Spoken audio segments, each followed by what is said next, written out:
കഴിഞ്ഞ 10 വർഷങ്ങളിലായി നടന്ന PSC ക്രമക്കേട് സംബന്ധിച്ച് CBI അന്വേഷണം നടത്തണമെന്ന് BJP നിയമസഭാ കക്ഷി നേതാവ് BB ഗോപകുമാർ കണ്ണൂർ മാരാർജി ഭവനിൽ വെച്ച് മാധ്യമങ്ങളോട് സംസാരിക്കുകയായിരുന്നു അദ്ദേഹം.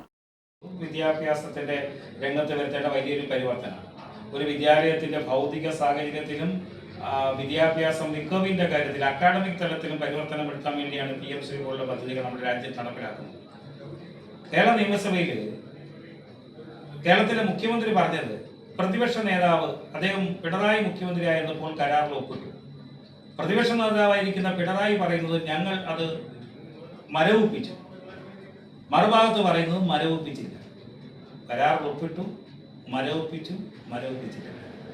ഇവർക്ക് രണ്ടുപേർക്കും കേരളത്തിന്റെ പൊതുസമൂഹത്തോട് തുറന്നൊരു സത്യം പറയേണ്ടതായിട്ട് വരും ദിവസങ്ങളിൽ. കാര്യം PMC പോലുള്ള പദ്ധതികൾ കേരളത്തിൽ അട്ടിമറിക്കപ്പെട്ടാൽ വിദ്യാർത്ഥികളുടെ ഭാവിയാണ് ആശങ്കയിലാവുന്നത്.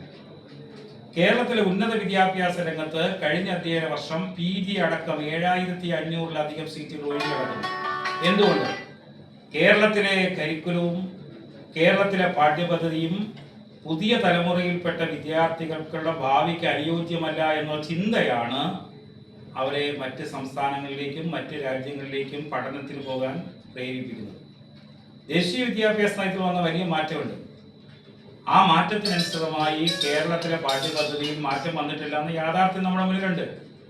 അവിടെയാണ് PMC പോലുള്ള പദ്ധതികളെ വിവാദമാക്കിക്കൊണ്ട് തന്നെ നടപ്പിലാക്കുക എന്ന രീതിയിലേക്ക് രണ്ട് മുന്നണി. അങ്ങനെയാണെങ്കിൽ പിണറായി നിയമസഭയിൽ പറഞ്ഞു ഞങ്ങൾ ആ മരവിപ്പിച്ചു എന്ന് പറയുന്നിടത്ത് പിന്നെ എന്തിനാ അവർ തുടങ്ങുന്നത്?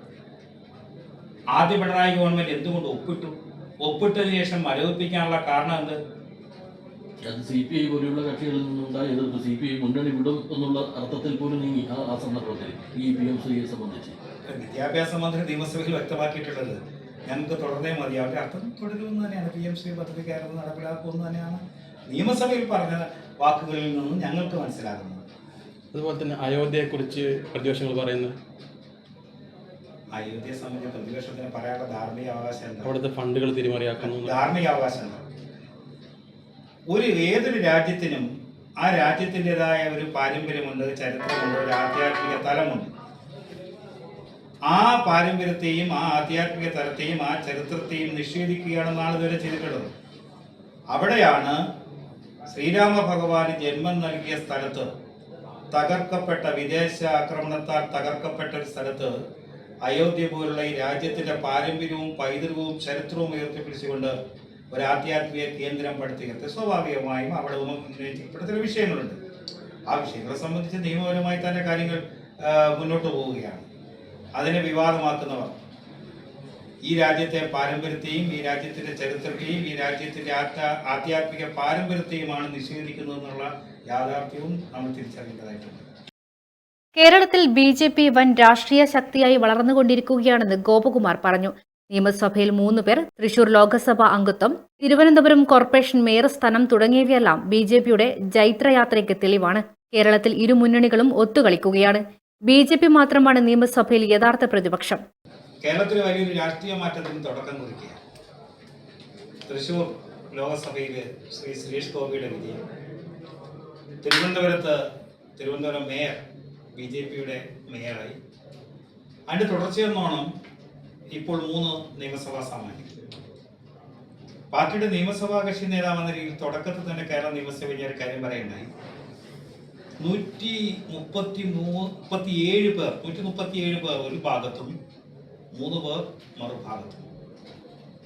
ഈ രണ്ട് മുന്നണിയും കാലാകാലങ്ങളായി ഒരേ നാണയത്തിന്റെ 2 വശങ്ങളായി കേരളത്തിന്റെ പൊതുസമൂഹത്തെ വഞ്ചിച്ചു കൊണ്ടുപോകുന്ന 2 മുന്നണികൾ.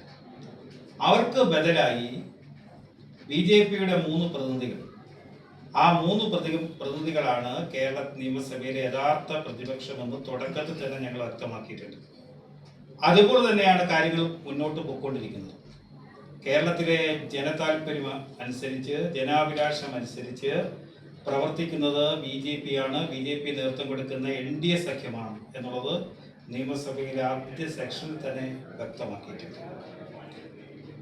അതുകൊണ്ട് തന്നെ കേരളത്തിലെ യഥാർത്ഥ പ്രതിപക്ഷം ജനപക്ഷത്തു നിന്നുകൊണ്ട് പ്രവർത്തിക്കുന്നത് BJP ആണ്.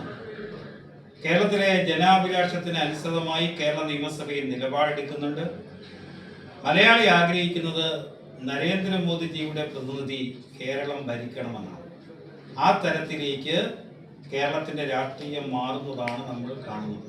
നീറ്റ് ക്രമക്കേട് സംബന്ധിച്ച് ഫലപ്രദമായ നടപടി കേന്ദ്ര ഗവൺമെന്റ് സ്വീകരിച്ചിട്ടുണ്ട്. എന്നാൽ രാഹുൽ ഗാന്ധിയും മറ്റും രാഷ്ട്രീയ മുതലെടുപ്പിന് ശ്രമിക്കുകയായിരുന്നു. PM ശ്രീ പദ്ധതി സംബന്ധിച്ച് ഇരു മുന്നണികളും പരസ്പരം പഴിചാരി സംസാരിക്കുന്നു. എന്നാൽ PM ശ്രീ പദ്ധതി കേരളത്തിലെ കുട്ടികളുടെ വിദ്യാഭ്യാസ വളർച്ചയ്ക്ക് അനിവാര്യമാണ്. കേന്ദ്ര ഗവൺമെന്റിന്റെ പദ്ധതികൾ പലതും സംസ്ഥാനത്ത് നടപ്പിലാക്കുന്നില്ല. ഇതിനെതിരെ BJP ശക്തമായി പ്രതികരിക്കുമെന്നും ഗോപകുമാർ പറഞ്ഞു. കണ്ണൂർ 1 കണ്ണൂർ.